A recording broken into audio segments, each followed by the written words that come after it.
Hello friends, welcome back. आज के इस एनालिसिस वीडियो में हम लोग बात करने वाले हैं फिलिप्स कार्बन शेयर के ऊपर, पीसीबीएल। इन डिटेल में बात करेंगे।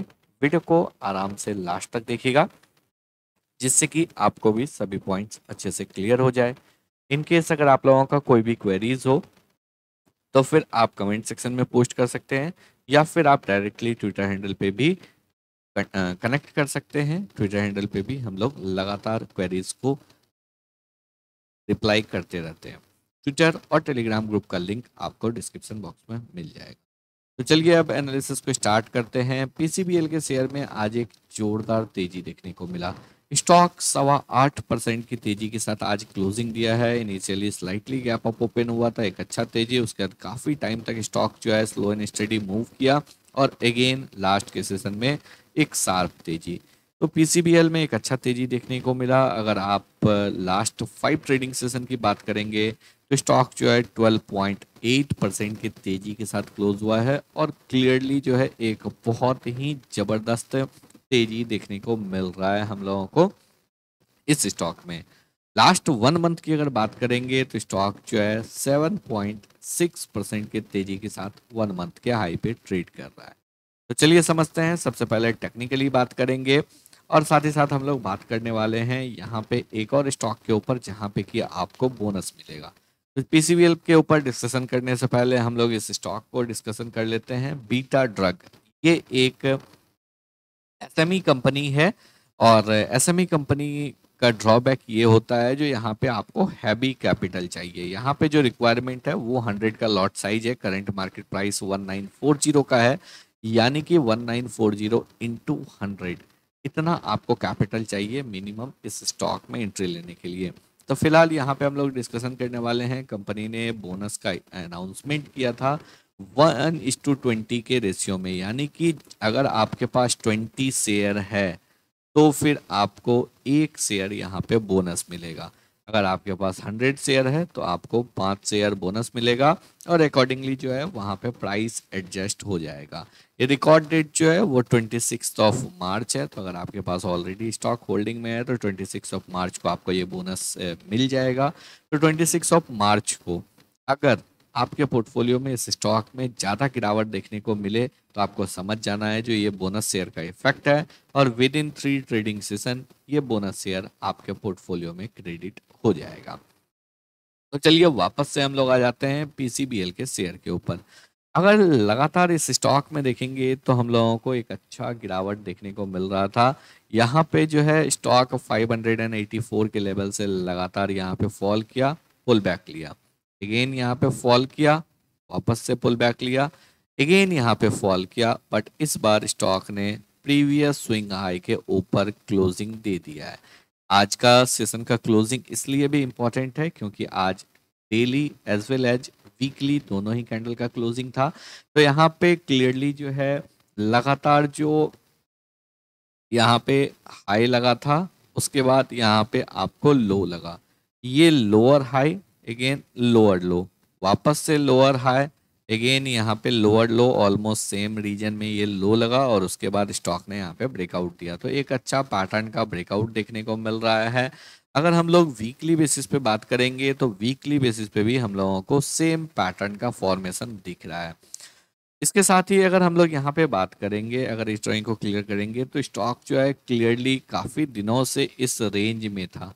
यहाँ पे अगर हम लोग ध्यान से देखेंगे वीकली चार्ट में ये और अच्छे से क्लियर यहाँ पे दिख रहा है जो जनवरी और फरवरी और ऑलमोस्ट जो है 3rd वीक ऑफ मार्च में ये ब्रेकआउट आया है। तो ऑलमोस्ट 3 मंथ से स्टॉक कंसोलिडेट कर रहा था और अब जाके स्टॉक ने यहाँ पे ब्रेकआउट दिया है। तो एक अच्छा तेजी अब हम लोग एक्सपेक्ट कर सकते हैं स्टॉक में 500 और इसके ऊपर वापस से fresh all time high expect कर सकते हैं। तो टेक्निकली तो स्टॉक काफ़ी अच्छा सुटेबल लग रहा है, एक अच्छे लेवल पे है। इन केस अगर सपोज बहुत से लोगों ने इस स्टॉक में ऊपर के लेवल पे एंट्री लिया था, तो जितने भी लोगों ने ऊपर के लेवल पे एंट्री लिया था वो अगर चाहे एवरेज करना चाहते हैं तो करंट मार्केट प्राइस पे एवरेज कर सकते हैं।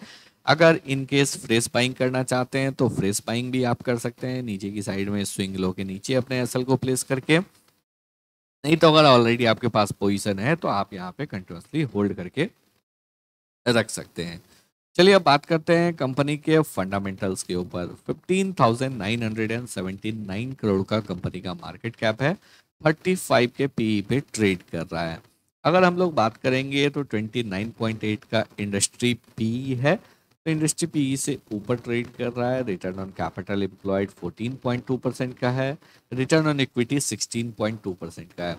अब ये दोनों रिटर्न ऑन कैपिटल एम्प्लॉयड और रिटर्न ऑन इक्विटी ये अप टू द मार्क नहीं है। रिटर्न ऑन इन्वेस्टेड कैपिटल भी अप टू द मार्क नहीं है। उसके पीछे का वजह क्या है? अगर आप डेट टू इक्विटी को देखेंगे तो डेट टू इक्विटी 1 से ज़्यादा है, तो कभी भी अगर कंपनी के ऊपर डेट ज़्यादा है तो definitely return on capital employed, return on equity ज़्यादा होना चाहिए, जिससे कि हम लोग इसके ऊपर आपको थोड़ा और ज़्यादा ट्रस्ट कर सके। तो फंडामेंटल अगर देखेंगे तो फंडामेंटल जो है कंपनी का बहुत अच्छा नहीं है, बट टेक्निकली जो है स्टॉक में एक अच्छा पैटर्न देखने को मिल रहा है।